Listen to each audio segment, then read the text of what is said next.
We believe everyone should reach their full potential. Good to have Dr. Matt Rennels back with us today, answering questions about your good health. Let's get to him. Doctor, one of our viewers, my son has recently been swimming and now his ear hurts. How do I know if it's swimmer's ear?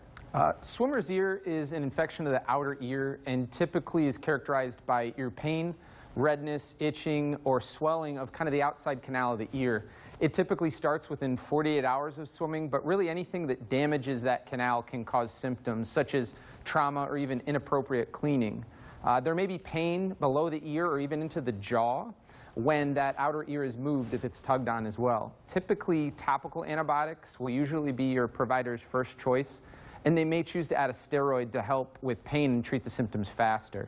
An exam is usually indicated to evaluate the inner ear and determine what's best. All right, next question from a viewer rather. I have always been told I have mild asthma. However, the summer heat and the humidity seems to make it worse and more frequent.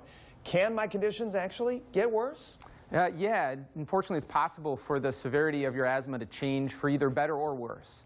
Not only can the moisture in the air worsen your symptoms, but the irritants like pollen, mold, and other pollutants are more common during that time.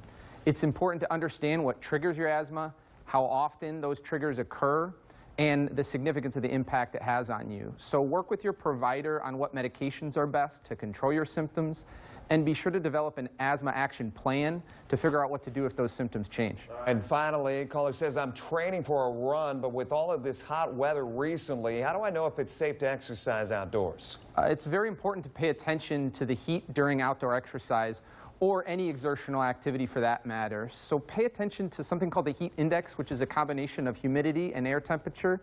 This is relative to shade, so consider adding 15 degrees when you're in direct sun exposure. This number is how hot it may actually feel compared to the standard air temperature in weather reports.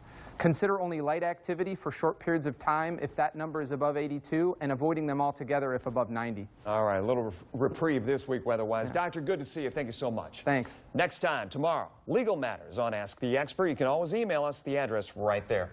Washington local schools saying it has wrapped up an investigation into a teacher at Whitmer High School. Tonight at 5, what we're learning about